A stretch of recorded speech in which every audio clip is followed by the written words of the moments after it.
Hello everyone, welcome at the second episode of video course about Tarrasch defense. And today we are going to discuss a main line in the Tarrasch.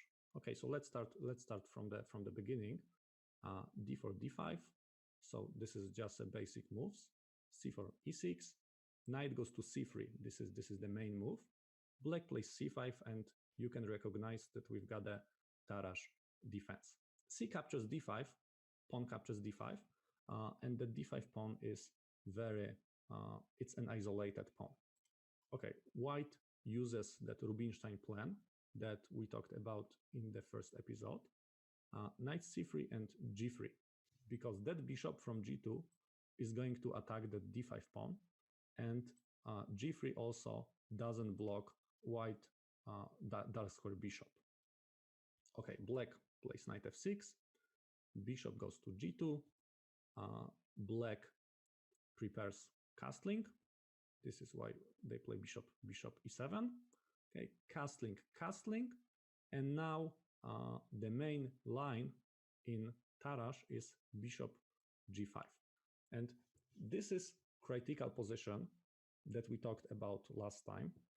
The idea for that bishop is to bishop puts strong pressure over knight at f6.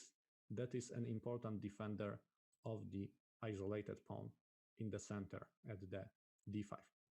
And in that position, there are a couple ways of playing for black. Classical way of playing was to develop bishop to e6, but this is very passive way. Now, okay, so this is possibility number one. Another possibility, now it becomes more and more popular, is to push that pawn c4, right? And black plays without that isolated pawn. Black has got some kind of counterplay on the queen side. But I just want to discuss the main line popularized by Kasparov, d5. Of course, white is going to capture with a knight that position. This is only move that white can do. And now, very tricky move from the black side, h6. Black is trying to remove that bishop from that g5 square. And what is very important, that bishop has to move back. And usually, bishop goes to e3 to support that knight at the d4. Because you also need to remember that very important is to block an isolated pawn. So white plays bishop e3 to support blocker at the d4 square. But what happens if in that position white decides to capture? Because some people might think that, take a look, here is one attacker, here is second attacker. Maybe it's enough for me to capture that knight at f6, and I can win that pawn at the d5. So let's take a look. If bishop captures f6, black's bishop captures f6, and white cannot capture an isolated pawn at the d5 because black has got very strong pressure over d4. And if white captures knight at c6, black is going to capture, and of course that pawn is defended. This is why it's not a good idea for white to capture that knight at the f6. Okay, now let's move back a couple moves. So the main move is bishop e3 at this position. It supports d4 square. And in Tarrasch defense, very important are squares, files, and diagonals. The most important file for black is e file. Another important thing is, strategical thing, is the diagonal. And you can see that black can create very strong pressure over e2 pawn. And another important square is e4 square, perfect for black's knight. And these are basic main ideas how black is trying to create an attack. Okay, so the first move is rook goes to e8. Rook goes into that important semi-open file. And this is critical position for that line. And white has got several different moves. I'm just really curious, what would you like to play here in that position as white? how would you like to fight against that isolated pawn? Because there are couple moves here for white. Main move is rook goes to c1 because it develops rook on the open c file, and also it puts the pressure onto c6 knight, right? You have to see that that knight is already attacked with another white's knight. So this is first main plan, and this plan is recommended by Kasparov, and you know that Kasparov is a big expert in playing that as black, right? And he recommends definitely rook c1 at this position. Another common move is queen a4, right? It just develops queen. Okay, but let's discuss maybe main line first. So rook goes to c1, and now in that position black plays bishop f8. Of course, idea of that move is to open e-file for the rook. And in that position, white has got very important decision to make. White usually is trying to capture that knight at c6. What is the idea? Because at the first glance, it looks that it's not a good idea for white to do that, because black captures, and you can see that there is no more isolated pawn at the d5, because pawn is supported with another pawn at the d5. But you can recognize that black has got another weakness that just appears at this position, and that weakness are hanging pawns. Hanging pawns at c6 and at the d5, playing against hanging pawns is kind of similar to playing against an isolated pawn. So first and basic thing white should do is to block them. This is why the next move is knight goes to a4, and it blocks black's possibility to push c pawn forward, right? It takes control. You can see that white's pieces are taking control over very important c5 square. Of course, there is also another direct threat in that position, that rook threats that will capture c6 pawn. This is why black develops bishop to d7, and it also protects pawn. And now bishop c5.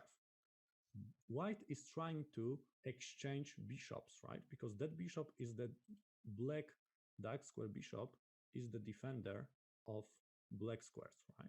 This is why white is trying to exchange it, because knight at the c5 would be a perfect piece, right? Without the bishop, of course. So bishop captures here, knight captures. And this is now black can do some kind of active plan. And this is the thing that I admire the most in the Tarrasch defense. Bishop goes to g4. Take a look. Black is using again that diagonal, right? Rook is already there. And you can see that white has got a problem what to do with a pawn at e2. And in that position, of course, what white can do? White is forced to defend it, usually with rook to e1. And now another active move, queen goes to a5. It develops queen, and it also creates a threat to capture at the a2. And if white plays a3, because pawn is under attack, if white plays a3, there is another good move, queen goes to b5. And queen attacks that pawn at b2, and also it attacks pawn at e2. And you can see that black's pieces, okay, I agree that black has got a weakness, hanging pawns in the center, but black has got very strong counterplay in the center at e2 and on the queen side. So this is why, despite of weakness in the center, black can create some counterplay. And you can see that white has got a lot of problems in that position. But let's move back to the main position, to the critical position. Another popular move for white is to develop queen to a4. Of course, you can see that now knight threats to capture that pawn, because white attacks c6 twice, and it is defended only once with the pawn.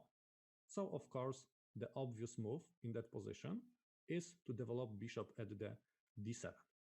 And you can see that now in that position, it appears tactical motive of discovered attack in that position.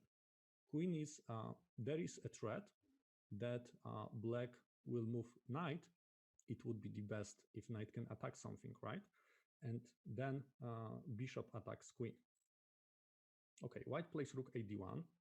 This is kind of natural move because rook attacks d5 pawn, right? This is the biggest weakness, and white attacks it, okay?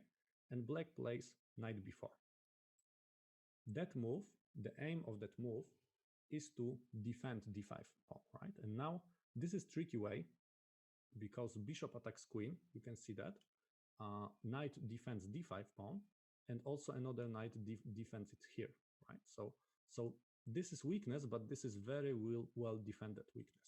Okay, now queen goes to b3 because queen has to escape. And now very important move, a5. Because without playing a5 in that position, white is going to play a3 and get rid of that knight at b4 square. And that might be the problem for black. This is why black found a tricky solution to play a5.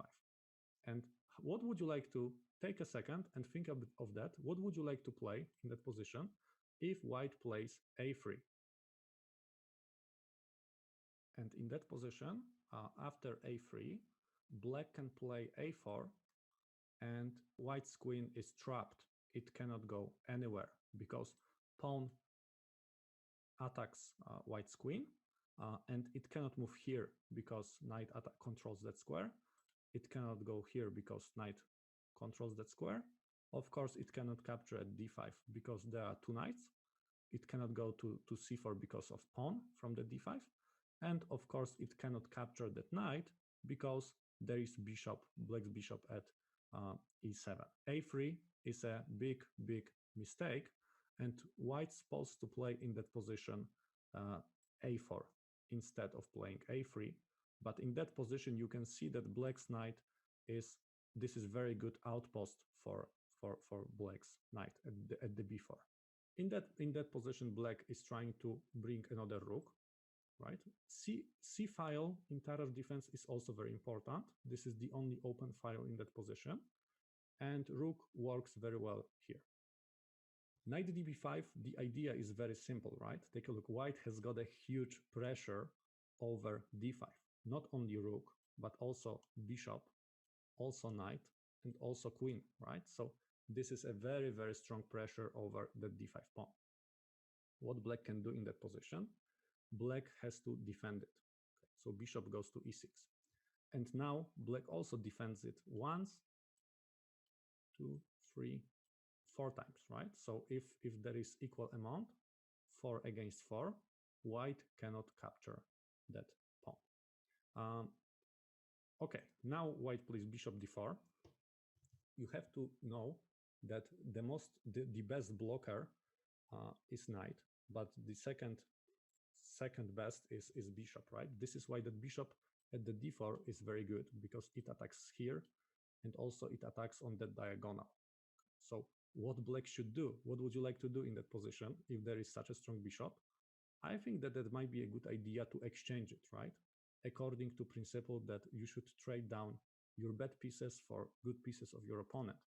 This is why bishop goes to c5. Okay, and for example, in that position, in the next moves, you are going to exchange those bishops.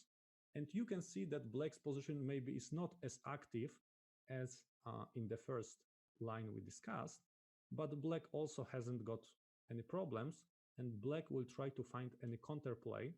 Here, maybe rook on the c file. Also, black can use e4 square for their knight, because as you can see, here we've got a X-ray. So this is kind of common idea for Tarrasch defense. At the next episode, we are going to discuss another lines when white decides to capture at the c5, early capturing at c5 or capturing at c5 right now. Thank you very much for watching that episode. I hope you enjoyed it and hope to see you in the next episode. Bye.